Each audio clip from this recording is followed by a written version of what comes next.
Bacana, um oferecimento. Aspeb Benefícios, aqui sua vida é mais segura. Eletromóveis, o bom gosto para o seu lar. Grupo Mônaco, feito por pessoas. C-Transbel, Leal Moreira, mais valor com nome e sobrenome. Hospital HSM, pioneirismo em transplante de medula óssea. Líder, tem tudo e muito mais para você. Gavi Resorts.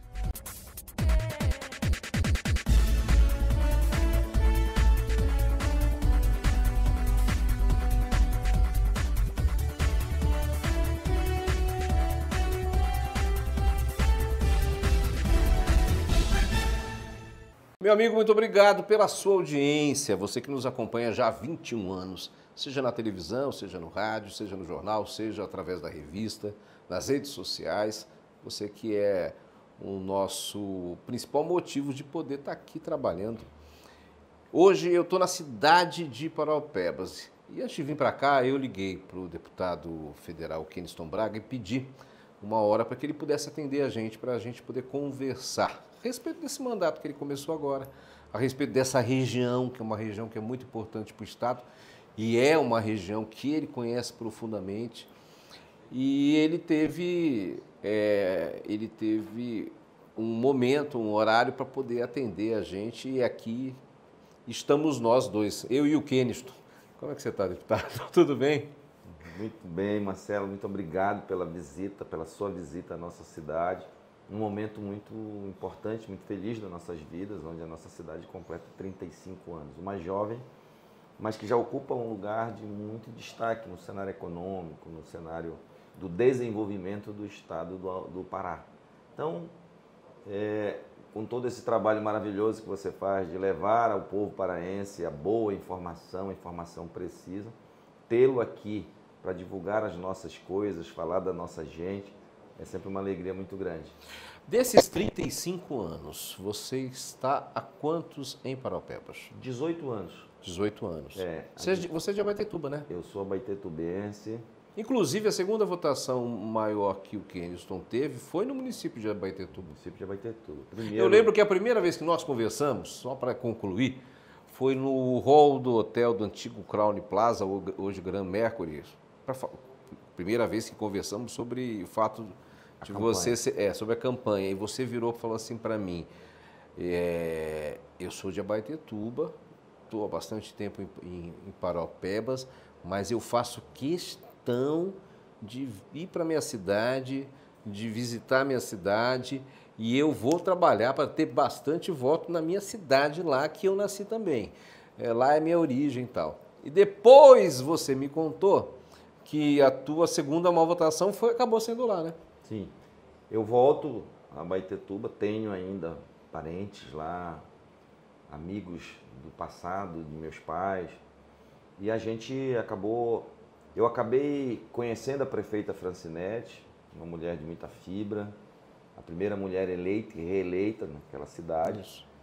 E a partir de um diálogo longo, eu falo que nesse processo de campanha foi o vestibular mais difícil que eu enfrentei, foi convencer a prefeita Francinete a me dar esse apoio político. Mas graças a Deus e a partir dessa conversa, desse entendimento, eu acabei tendo o apoio dela e o resultado foi esse. Depois de Parauapebas veio Abaetetuba, uma votação muito boa para um abaetetubense, mas que estava há algum tempo afastado de lá. Hoje meu mandato pertence ao povo paraense, pertence também a Abaetetuba. Já tenho tentado de alguma forma contribuir a partir da possibilidade do acesso a políticas públicas pela prefeitura, capitaneada pela prefeita, melhorar a qualidade de vida do povo de Abaetetuba. Agora, Keniston, você foi um dos candidatos da chamada Chapa da Morte, né? A gente brincava, conversando, as pessoas falavam, essa é a Chapa da Morte, meu Deus do céu, só tem gente muito forte, só tem gente com muito voto, tanto para deputado federal como deputado estadual, o que mostra, logicamente, a força do governador Helder, a força do ministro das Cidades, Jader Filho, todo mundo querendo ir para o MDB ser candidato nessa última eleição. Mas mesmo assim, mas até por isso, por todo mundo querer ir para lá, era óbvio que era uma chapa muito difícil, concorrida, complicada, nomes tradicionais da política. E eu também lembro que uma conversa que nós tivemos lá no início, você era muito assertivo. Você falava assim para mim, olha, Marcelo, eu não entro para perder, não. Eu vou me eleger e vou me eleger bem. No final das contas, você foi o 10º. O 10º mais votado. O 10º mais votado. Eu acho que eu te liguei 2 dias antes que eu tive acesso a uma pesquisa, você lembra disso? Lembro. E eu falei para você, olha, você está entre os 10. E realmente acabou acontecendo. Da Doxa, se não me falha a memória. Não, foi a pesquisa do Acertar. Acertar. Que eu tive acesso 3 dias antes. Eu lembro que eu ainda liguei para falar isso aí. Mas no final das contas foi exatamente o que aconteceu, né? Você acabou entre os 10 mesmo, né? Marcelo, primeiro a gente precisa ressaltar a liderança política do governador Helder.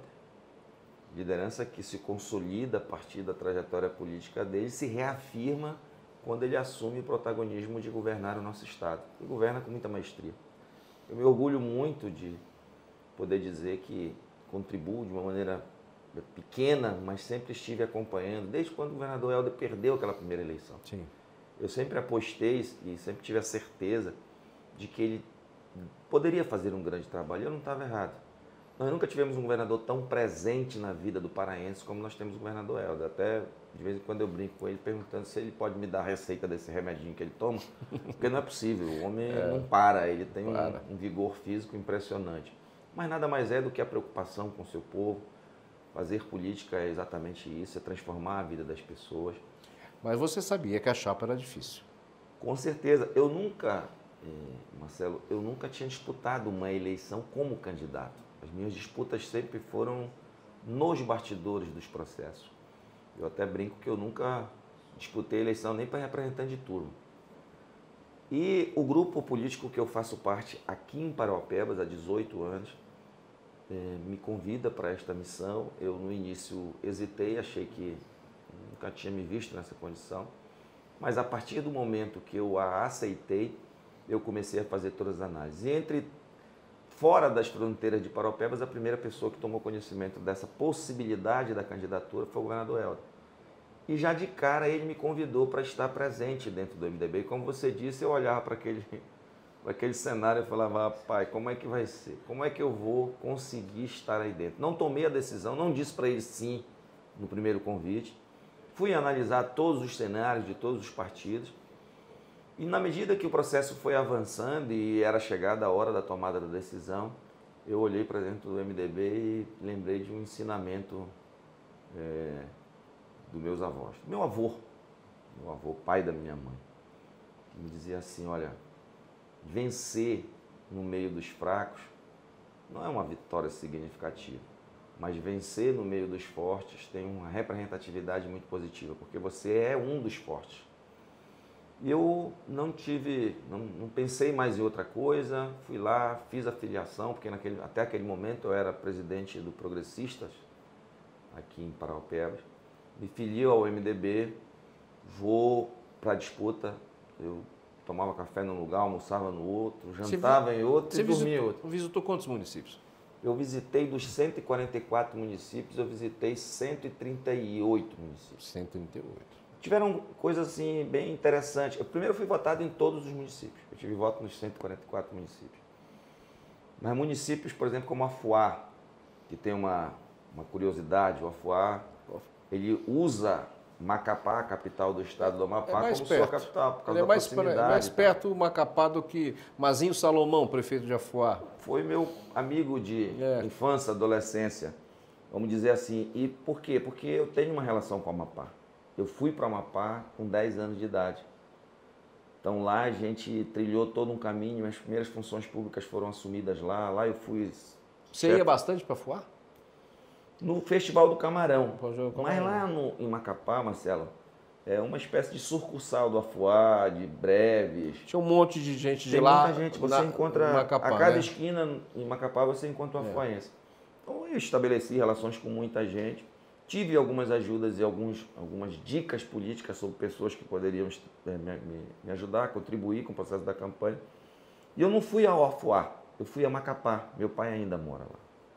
E lá na casa do meu pai eu encontrei com essa turma do Afuá e nós traçamos um plano de campanha para lá, já meio da metade da campanha para o final, e eu consegui ter 1.470 votos, se não me falha, Lá em Afuá. Olha só que interessante. Então, Afuá, para quem não entende, é o seguinte, Afuá fica do outro lado do Marajó.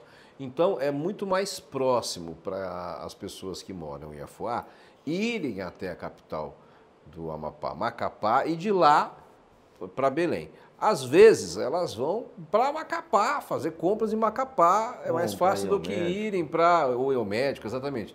É mais fácil, às vezes, do que chegar até Belém, né? Esse estado... Aí, isso faz com que eu lembre, né, que esse estado é gigantesco. Hoje eu noticiei que entrou na comissão, se não me engano, de Justiça, o projeto que visa dividir o estado do Pará mais uma vez, né? Transformar o estado do Tapajós. Se não me engano, são 23 cidades com 2 milhões de habitantes. Mas fazia muito tempo que a gente não escutava falar sobre essa história dessa divisa. Inclusive, é um negócio até interessante, não é nem paraense que está pedindo isso. Eu acho que é um senador do Tocantins que está com essa solicitação lá. Usando talvez a experiência da separação do Tocantins do Goiás. Né? Tá lidando com isso. Mas é que o nosso estado é grande demais. Sim, nós somos a segunda maior extensão territorial do país. E nós temos uma pouca ocupação dessa área, na verdade. O Pará necessitaria ter... Eu sou um incentivador da criação de novos municípios. Não municípios que não tenham viabilidade econômica, porque existem como é que se diz, distritos de determinados municípios que estão a 1.000 quilômetros da sede. Você entendeu a complexidade de se fazer, de se realizar políticas públicas com essas condições de distância. Você pega Moju, você pega Altamira, né? Quer dizer, Castelo dos Sonhos é um exemplo. Castelo dos Sonhos de Altamira, que 900 e poucos quilômetros. 900 e poucos quilômetros, é muito longe. Marcelo, quantos municípios, por exemplo, tem o estado de Minas Gerais? Mais de 500? 854 municípios. Olha aí. E nós temos somente 144. Nós temos a necessidade... E acho que cabe dentro do Pará uma Minas inteira, né? Uma Minas Gerais e meia. Você tem uma Minas Gerais e meia, no mínimo. O estado do Ceará, que tem um pouco mais de municípios do que a gente, 180 e poucos, se não me falha a memória, ele cabe dentro de dois municípios da nossa região. Pronto, olha aí. Então, há uma... Altamira é o maior município do mundo, territorialmente falando. Exatamente. Eu estava conversando com o ex-deputado Osório Juvenil, ele me dizendo da hipoteca para chegar em Castelo dos Sonhos. Quer dizer, é uma coisa muito louca. Você defende a criação de mais municípios por conta disso? Exatamente. Eu acho que a gente conseguiria possibilitar para que pessoas que habitam nesses distritos possam receber de uma maneira mais efetiva a atuação do Estado a partir do desenvolvimento de políticas públicas. É fundamental que a gente tenha essa estrutura. A democracia, ela nos proporciona isso. Não dá para sair criando municípios sem a menor condição de autossustentação. Sim. Vou lhe dar um exemplo aqui, desta região. Nós temos uma região aqui no município de Paropebas que pertence ao município de Marabá, que a gente chama de região do Contestado. Lá tem uma mina, o Salobo, e a CEFEM dessa mina ela é recolhida pelo município de Marabá. Mas toda assistência a esta região é dada pelo município de Paropebas. A gente precisa estabelecer um convênio, todos os anos, um convênio com a Prefeitura de Marabá para fazer intervenção na saúde, na educação, manutenção das estradas e tal. Ou seja, seria melhor que se virasse um município, né? Essas pessoas têm muito mais relação com a gente, porque chegar a Marabá é 10 vezes mais difícil do que chegar a Paropebas. Então, e ele tem viabilidade econômica. Ele se autossustenta. Entendi. Então seria aí um bom exemplo da criação de um novo município. Mas tem outros tantos bons exemplos. Ladeira Vermelha, ali no município de São Félix do Xingu, o próprio Castelo dos Sonhos, Sudoeste, Castelo dos Sonhos. Então, a gente precisa pensar nisso de uma maneira... Porque quem decide isso não é a Alepa aqui. Essa decisão da criação de novos municípios é lá em Brasília, é lá no Congresso Nacional.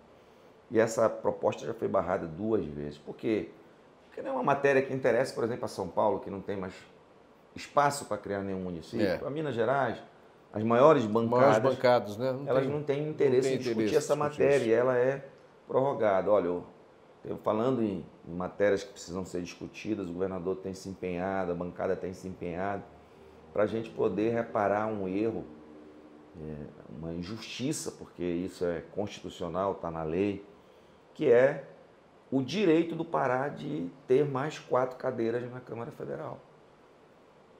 Essa redistribuição, ela precisa ser feita, que é a regra. Mas isso só se resolve no Supremo? Não.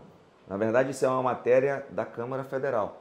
Só que a Câmara Federal se omite a essa discussão, porque para o Pará ter 4 cadeiras, alguém vai ter que perder. Então, se isso não acontecer, inclusive o Estado do Pará já recorreu ao Supremo em tempos atrás, o Supremo não pôde, não decidiu porque a Câmara se manifestou e disse que era matéria de cunho da Legislativo. Era do Legislativo, era de responsabilidade do Legislativo. Então o STF se retira e diz, então cumpra a sua função de fazer isso.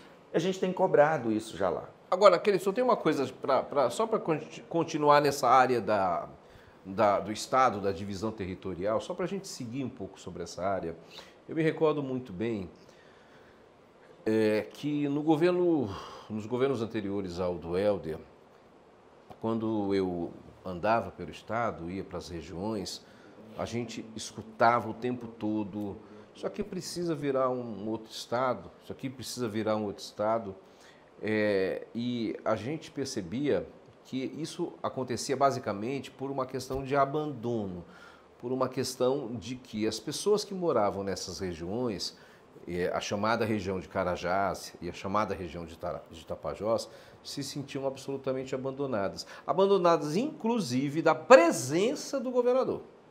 Não é isso? Isso talvez seja o fator motivacional. O que provoca esse sentimento nas pessoas de querer se separar, de querer se tornar independente, é exatamente a ausência do braço do Estado. Vamos falar especificamente da região de Carajás. A região de Carajás, essa região que integra o sul e o sudeste paraense, ela é responsável por 1/3 de todas as riquezas produzidas no Estado. Essa região elevou o Pará ao nível de maior produtor de energia elétrica do Brasil. Essa região elevou o Pará ao nível de maior produtor de cacau do Brasil. Essa região elevou o Pará ao nível de maior produtor de minério do Brasil.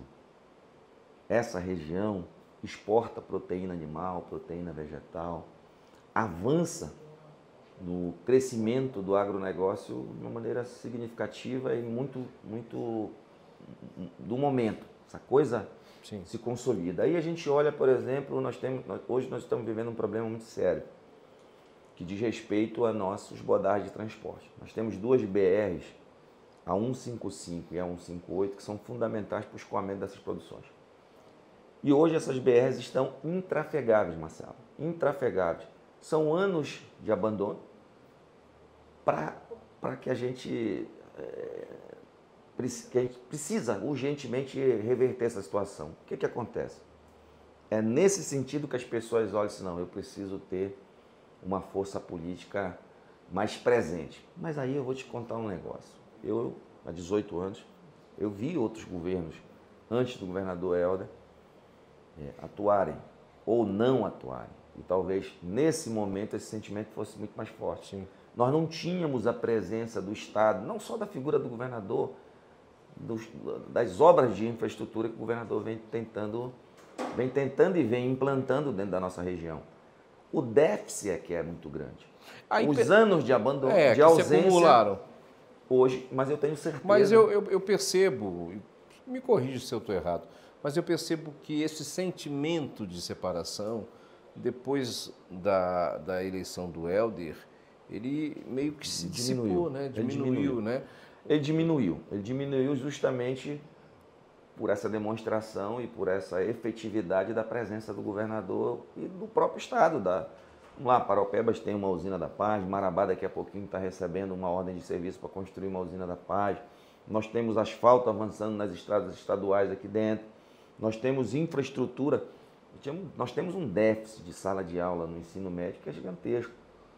Mas até o governador Helder, a partir do momento que o governador Helder assume, ele começa a resgatar isso. Não dá para se fazer isso do dia para a noite, a gente sabe disso. Sim. Aqui em Paraupebas é um exemplo disso.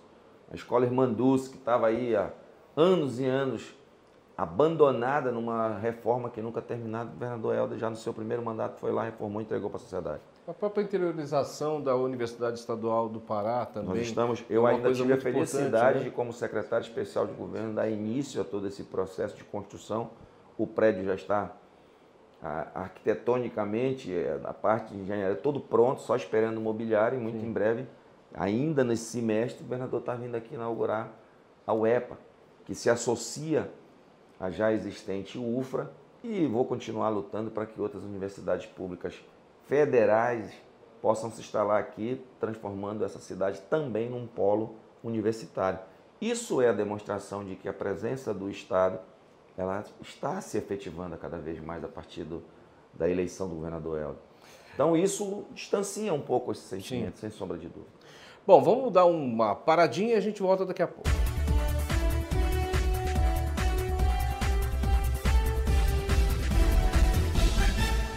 Seguimos então aqui com o deputado federal Kieniston Braga. Estamos no município de Paraupebas porque hoje é dia 10, tem o maior churrasco de costela do mundo.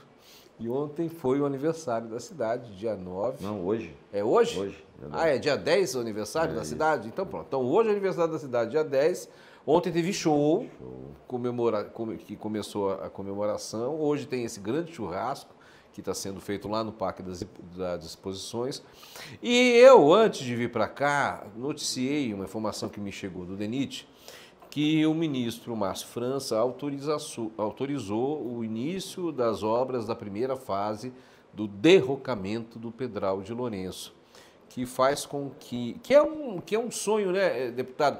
É tão antigo essa história. Eu estou há 21 anos aqui no Pará com o Bacana, escrevendo, faz 21 anos que eu falo sobre isso, e eu sei que 21 anos antes de eu chegar já se falava. O que é o Pedral de Lourenço? É uma formação rochosa que impede a navegabilidade de uma hidrovia que é muito importante para o Estado. Por quê? Porque ela vai baratear o custo dessa exportação, desse transporte, e automaticamente barateando o custo, logicamente que o produto acaba chegando mais em conta também na casa das pessoas. Eu sei que você sempre esteve ligado nessa luta, né? É uma bandeira de luta nossa, Marcelo. De verdade, ainda agora há pouco eu te falava das dificuldades dos nossos modais de transporte, e a criação de novos modais de transporte, como é a hidrovia do Araguaia-Tocantins, ela é fundamental. De verdade, essas licenças dormiam em berço esplêndido na gaveta do IBAMA há muito tempo. Nós vimos aí 4, 5 presidentes da República passar e a gente não conseguia resolver esse problema. Construiu-se as eclusas lá em Tucuruí. Isso. E elas estavam obsoletas não, inservíveis, porque não tem a navegabilidade na hidrovia. São 30 quilômetros de formação rochosa que precisam ser derrocadas para que o rio se torne navegável, para que as barcaças possam trafegar lá dentro. Pra você ter uma ideia, uma única barcaça é capaz de carregar o que 120 vagões de um trem carrega. Olha só. Então a gente vai ter um modal de transporte muito mais barato, numa condição extremamente segura e viável, porque nós teremos essa hidrovia ativa. Você vai poder usar essa hidrovia para escoar a nossa produção mineral, a nossa produção agrícola, a nossa produção pecuária, trazendo de maneira significativa o desenvolvimento dessa região, que é fundamental. Se você for acompanhar um pouco da minha trajetória política, que como candidato começa nessa eleição, eu abordo esse tema com muita frequência, porque os dados que eu apurei, os levantamentos que eu fiz, apontam que nós teremos um novo processo de desenvolvimento a partir do surgimento definitivo da implantação da hidrovia do Araguaia-Tocantins. Fico muito feliz com a notícia.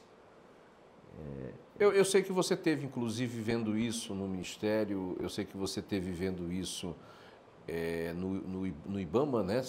Quando eu recebi a notícia, Marcelo, de que o Ministério Público Federal teria suspenso a licença prévia. Eu procurei o Ministério Público Federal, fui informado por eles que não havia o pedido de suspensão, e sim de ajuste da licença. Sim. Fui até o IBAMA, conversei com o diretor de licenciamento e ele me informou que se tratava da licença prévia, essa licença prévia tiveram 9 consignatários, 9 técnicos, engenheiros do próprio IBAMA que concordaram com a liberação dessa licença, e que o ajuste proposto pelo Ministério Público Federal ele poderia ser feito até na segunda licença, que seria a licença de funcionamento, que são 3 licenças. A licença prévia, a licença da obra e depois a licença do funcionamento, que já é a autorização para que as barcaças possam trafegar. Então eu venho acompanhando essa matéria há algum tempo, por entender que a derrocagem do Pedral do Lourenço e a efetiva navegabilidade desta hidrovia, para que barcaças possam transportar os nossos produtos, a nossa produção, é fundamental para o nosso desenvolvimento. Para vocês terem uma ideia, muita gente me pergunta quando eu escrevo isso, lá quando comentam, mas me explica um pouco melhor, Marcelo, o que é isso. Eu vou aproveitar que a gente está na frente da câmera e vou fazer uma explicação muito simples. Você imagina a hidrovia aqui, né? Isso aqui é a hidrovia, né? Embaixo da hidrovia existem pedras, muitas pedras, que fazem com que a barcaça não consiga passar, ela vai bater aqui embaixo, ela vai ficar parada. Essas pedras têm que ser retiradas para que as barcaças possam seguir. É isso. Eu costumava dizer na campanha... Porque as pessoas, às vezes, muita gente fala, mas o que é isso, né? Para ser mais simples, para simplificar ainda mais a gente, nada mais é do que a necessidade. Nós precisamos tirar as pedras do nosso caminho. Pronto, são as pedras do caminho. Uma barcaça corresponde a quantos vagões? 120 vagões de um trem. Tá vendo só? Uma barcaça passando ali corresponde a 120 vagões de trem. Mas aí a gente chega numa outra história, que é uma história que eu estou passando por essas cidades. Eu tive em Canaã, Curionópolis, Eldorado, vim para cá, vou para Marabá, e aí a gente passa por um problema que é de sempre, né? Que é a questão da manutenção das rodovias. Para se ter uma ideia, essa região transporta através desses caminhões, e às vezes aqueles caminhões de duas bitrens, né?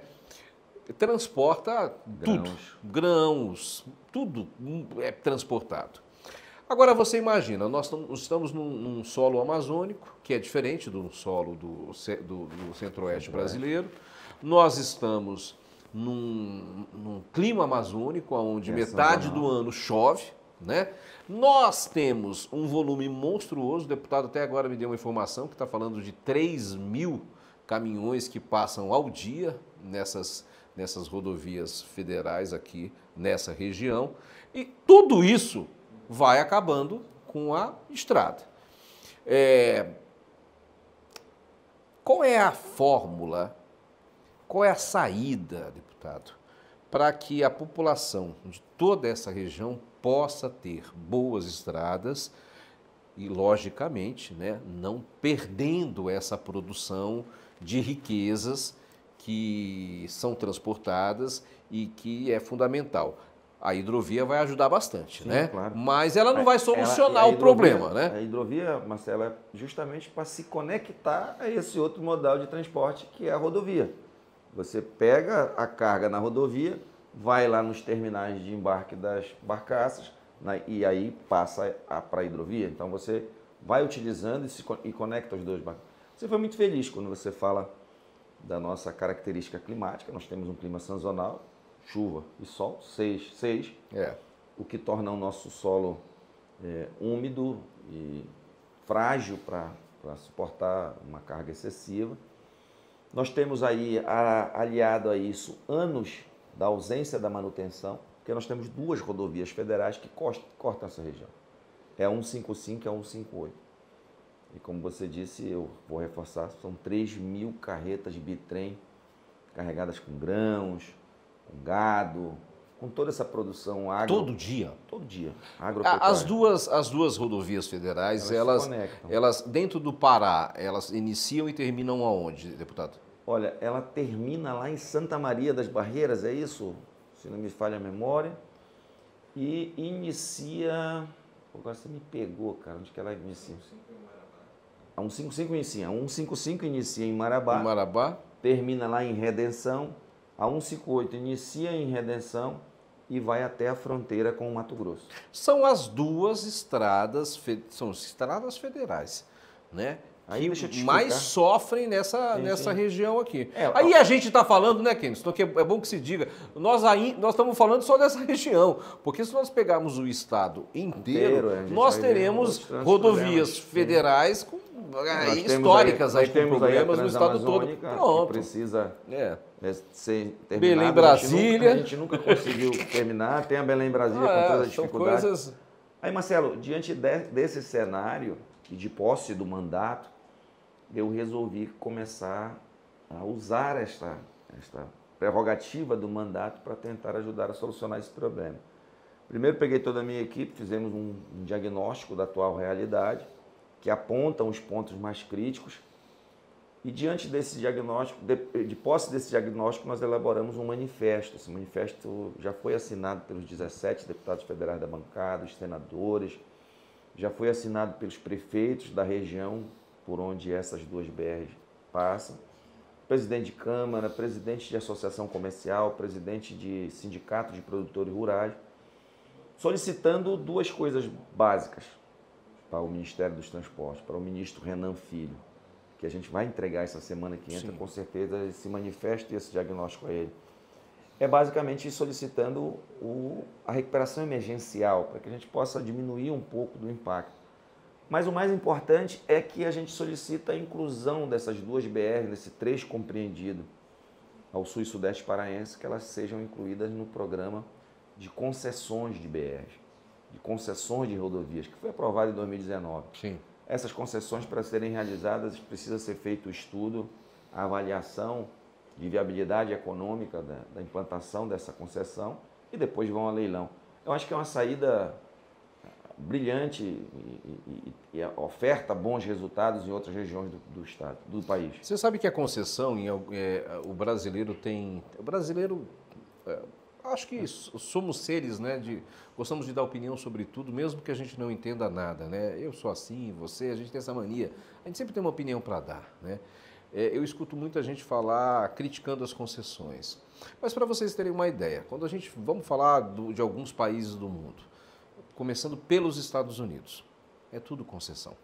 Você anda em tapetes, mas tudo tem um custo, né? Você anda na Alemanha, não tem outra maneira. Você vai para o estado de São Paulo. O estado de São Paulo, o maior estado do Brasil. Eu sou de Rio Claro, nasci lá. Estive agora, 15 dias atrás, saí da cidade de São Paulo, passei por Campinas, cheguei até Barretos. As rodovias são todas concessões já lá, né? Uma beleza, né? Tranquilidade. Uma tranquilidade. Segurança. Segurança. Quer dizer, não existe aquela história, né? O cobertor sempre é menor do que a necessidade. Então tem que se achar fórmulas para que as coisas funcionem. Essa é uma característica do povo brasileiro, de achar que o Estado é responsável, ele deve ser responsável por todos os aspectos da tua existência como cidadão. Não existe isso. Eu acho que a gente precisa separar isso. A gente precisa dividir essa conta de alguma forma. E se essa conta é para trazer benefícios, como a gente já tem comprovações, que são as concessões da BR, não é muito melhor você pagar um pedágio e conseguir chegar no menor espaço de tempo, de uma maneira muito mais segura, ter um produto produzido na tua região, transportado por um custo menor, o que vai ajudar a desenvolver mais, aí vai vir nessa esteira mais escola, mais saúde. É isso, a gente precisa. E tem outra coisa, você tem a preservação da vida também, né, que a gente... Fundamental. Com as estradas, né, do jeito que estão, não tem jeito. Se você for verificar, por exemplo, vou te dar a BR, a 158 ali, uma média de 5 carretas por dia tombam. 5 por dia? 5. é um prejuízo gigantesco quando não se ceifa uma vida, mas a carga se perde, o equipamento é destruído, então a gente precisa pensar nessa direção. O Keniston, há uns anos atrás, ainda no primeiro mandato do Darcy, eu lembro que ele me chamou para entregar algumas moradias, algumas casas aqui. E a prefeitura, nesse período dos 2 primeiros mandatos do Darcy, depois agora nesses 2 de agora, e você sempre esteve inserido nisso, a prefeitura foi entregando muita coisa. Loteamento, casas, muita coisa com recurso próprio, muita coisa, algumas coisas com recursos dos programas federais, né? Mas você fez um evento que eu achei interessante, que eu noticiei esse evento, que foi a presença do Ministério das Cidades aqui, fazendo parte disso, logicamente, o ministro, o Jader Filho, o ministro paraense, mas ele não veio só. Ele veio com a estrutura do Ministério... 5 secretários pronto, nacionais. do Ministério das Cidades para cá. E esse foi um evento que ele foi regional. As prefeituras dessa região toda se fizeram presentes justamente para poder entender, através de palestras que foram dadas, como é o programa Minha Casa Minha Vida, como é essa retomada deste programa, que sem dúvida nenhuma é um dos mais importantes do governo Lula, e a gente deu muita sorte de ter um paraense lá cuidando disso também, né? Eu queria que você falasse um pouco desse evento que você promoveu aqui e como é que você vê o resultado que vai ser prático tirado disso, dele. Sim. Marcelo, primeiro é bom lembrar que eu fiz de uma maneira muito profunda a gestão pública aqui nesse município desde 2004. Sim. E essa característica de ter um fluxo migratório intenso obrigou o município a desenvolver políticas habitacionais muito cedo. Então, eu imagino que o fato de você ter trazido o ministro para cá e a estrutura do ministério e ter chamado as cidades todas para participar é justamente pela experiência que você teve na prefeitura com todos esses imóveis que foram construídos e todos os processos também pelos quais se passa, né? Sim, claro. E foi exatamente por isso que eu escolhi Paraupebas. Se pratica política habitacional nesse município desde 2002, ainda na gestão da prefeita Abel. A gente teve casas populares Sim, produzidas e construídas com recursos próprios. Depois vieram os programas federais, foi a criação do Minha Casa Minha Vida. E de lá para cá já foram distribuídas mais de 16 mil unidades habitacionais. Criou-se a primeira Secretaria Municipal de Habitação desse estado aqui neste município, o município de Paraupebas. Então, por toda essa experiência, por toda essa característica, eu convidei o ministro para que a gente trouxesse, não todo o ministério, para falar do Minha Casa Minha Vida, sim.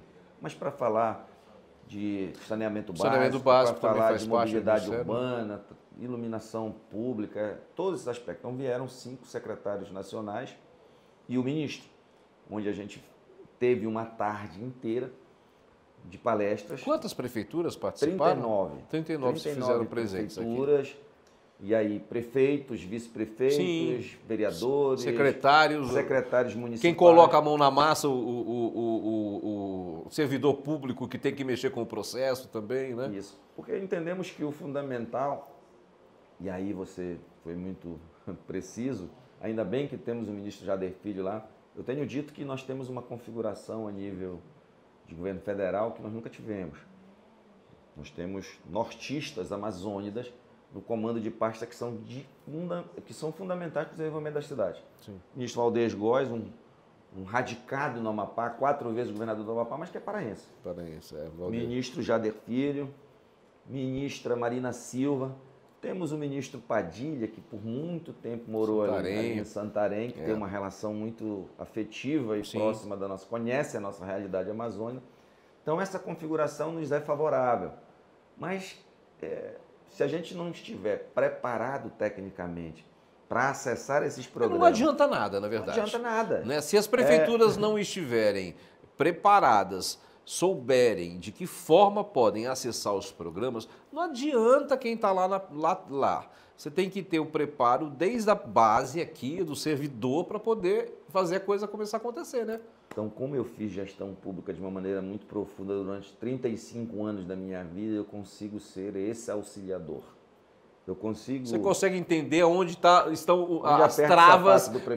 Pronto, exatamente. Então, essa é a ideia do mandato e foi essa a ideia desse evento que irá se repetir por outras áreas. Entendi. A ideia é que a gente traga para essa região, por exemplo, eu vou te falar de uma coisa que é fundamental para o desenvolvimento dessa região e que eu disse agora há pouco, transformou o Pará no maior produtor de cacau do Brasil, que é o cultivo do cacau. Pra você ter uma ideia, tudo que se produz no país de cacau é consumido aqui dentro do Brasil mesmo. E ainda falta. A gente ainda tem que importar 10% para suprir a nossa necessidade interna, né, da produção do cacau. Então, o que isso nos remete? A uma possibilidade real e uma necessidade de ampliação do cultivo. Imagine, se tudo que você produz vende aqui dentro. Mas o nosso cacau é considerado o cacau paraense, é um cacau de altíssima qualidade, é um blend. Sim. Que o mercado internacional quer. Só não consegue porque a gente consome ele todo aqui dentro. Ou seja, então, tem que se ampliar isso. Há espaço para ampliação disso. Essa plantação, a nossa esse região cultivo tem um solo extremamente apropriado para esse cultivo. Então eu vou tentar, a partir da atuação junto ao Ministério da Agricultura, junto às indústrias internacionais, as maiores indústrias são estrangeiras, são internacionais, para que a gente possa discutir, debater isso com o nosso produtor aqui da região.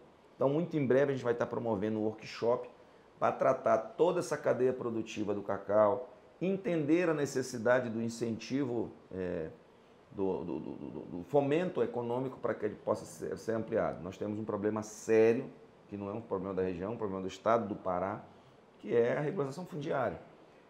A grande maioria do nosso território não é legal. 60%, né? Mais de 60%. Mais de 60%, do né? território paraense não está legalmente registrado. Então isso dificulta o acesso ao crédito, dificulta uma série de... Todos os produtores de cacau que temos na nossa região, eles se autofinanciam. E isso impede a ampliação da produção. Então nós temos espaço para ampliar e muito, nos tornar um grande exportador deste produto, porque temos um produto de alta qualidade, e ajudar a desenvolver a nossa economia e na esteira do desenvolvimento econômico, o desenvolvimento das nossas cidades. Bom, a gente vai para mais um intervalo, é o último. Depois a gente volta com o último bloco aqui com o deputado Keniston Braga.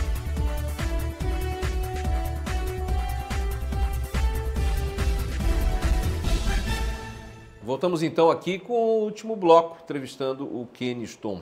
Keniston, esse aniversário todo que está acontecendo na cidade de Parauapebas também, teve uma participação do governador através de uma solicitação que você fez, né, do programa Minha Casa? Sua Casa. Sua Casa. É aquele programa de incentivo para que as pessoas possam reformar, né, construir. Como é que foi? Olha, é um belíssimo programa habitacional também, de auxílio à moradia, criado pelo governador Helder. E como a gente abordou agora há pouco, aqui há uma necessidade constante de investimentos em habitação. E eu fui até ele, uma demanda até que a gente conseguiu levantar no momento do evento, com a presença do ministro, de todo o ministério, e me reportei a ele dizendo que a gente tinha necessidade de fazer pelo menos 300 auxílios aqui do cheque Sua Casa. Ele, muito sensível, liberou, a Coab enviou os seus técnicos, ainda estão no município fazendo levantamento, porque tem todo um regramento que tem que ser seguido, né? Ele é de verdade direcionado para as pessoas que precisam, que estão nessa condição de necessidade extrema. E tem uma parte legal, né? Porque a pessoa que recebe o cheque, ela é obrigada a comprar no comércio local o material, ou seja, ela movimenta também a economia, o comerciante. A própria Coab faz o credenciamento das lojas dentro do município e a utilização deve ser feita a partir dessas lojas credenciadas. E o que isso vai interferir? Primeiro, na solução do problema dessas pessoas que estão morando em péssimas condições, vão ter suas casas. Segundo, fomenta a economia, porque nós estamos falando de quase 5 milhões de reais que serão injetados no mercado local a partir da aquisição desses materiais. Então é um programa completo e a gente agradece imensamente esse presente do governador Helder no momento que é o momento do aniversário dessa cidade. Agora, Kenneth, eu não posso deixar de perguntar para você, e eu costumo sempre dizer, as pessoas me perguntam, né? Falam, mas Marcelo, onde é que você consegue tanta informação? E eu costumo dizer, eu consigo tanta informação porque eu tenho muitos amigos. Então, esses amigos confiam a mim essas informações, acham que talvez as plataformas do Bacana sejam bons locais para que essas informações sejam divulgadas em primeira mão. É isso que faz com que a gente consiga estar tanto tempo aí no mercado e ter, graças a Deus, esse respeito das pessoas. As eleições municipais estão se aproximando, você faz parte de um grupo político, você é deputado federal, você sai de Paraopebas para ser candidato a deputado federal. O João, o Pedro, o Antônio, o José são candidatos, mas esse não é, esse vai ser com o apoio do João, do Pedro, enfim. É uma teia tão grande essa história das eleições, é tanto boato correndo por aí, mas na verdade a única pessoa que pode fazer com que o boato deixe de ser boato, se torne uma realidade ou continue sendo boato, é a figura central da pergunta que eu vou fazer, que é você. Tu é candidato a prefeito nas próximas eleições no município de Paraopebas?